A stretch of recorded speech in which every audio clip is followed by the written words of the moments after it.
Let's try to discuss why do things actually float.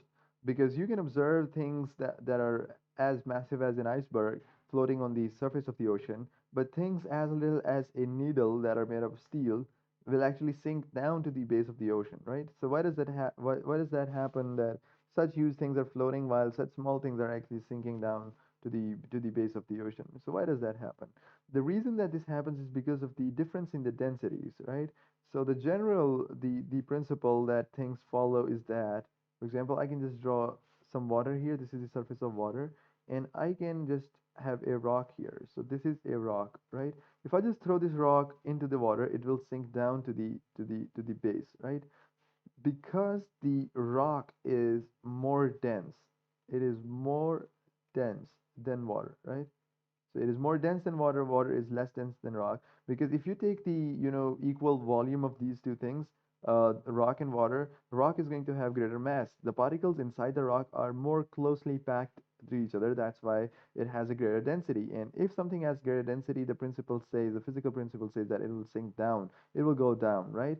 However, if you just take a piece of wood, for example, this is a piece of wood, right? Okay, let me actually switch to a slightly different color. Let's take orange. And so this is wood, right? If you just take the equivalent volume of wood, the mass of wood is going to be less than the mass of the rock, and as well as water. So wood is going to be least dense. So it is going to be less dense, right? So what does that mean? That means the molecules or the atoms or whatever the particles the wood is made up of, basically cells, right? They are not that closely or tightly packed with each other. They are very the particles that the wood is made up of are actually far away from each other, right? Even far away, even further than the water, right? So that is why it is going to be less dense than water. So the fact that it's less dense than water, it will tend to just float on the surface of water. It will not actually go down. It won't go down. It will tend to float. This is why giant icebergs, tend to float on the surface of water because they have less density. So an iceberg would actually float because the spaces in the molecules of ice are more than the spaces in the water. So it is going to be less dense. So whatever that is less dense is going to float, and whatever that is more dense, like the rock, it will tend to sink.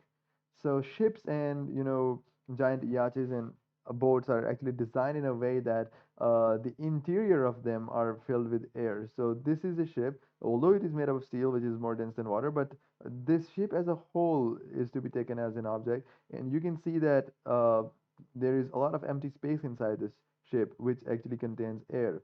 So the overall mass per unit volume is going to be less than water.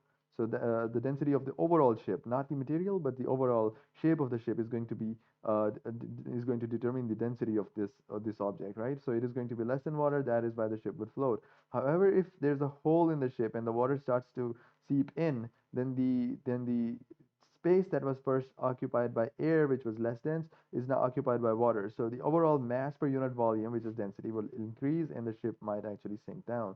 That's what happened when the Titanic actually ran into this iceberg, and probably there was a hole in that ship, and then water started to seep in, and the ship actually sank.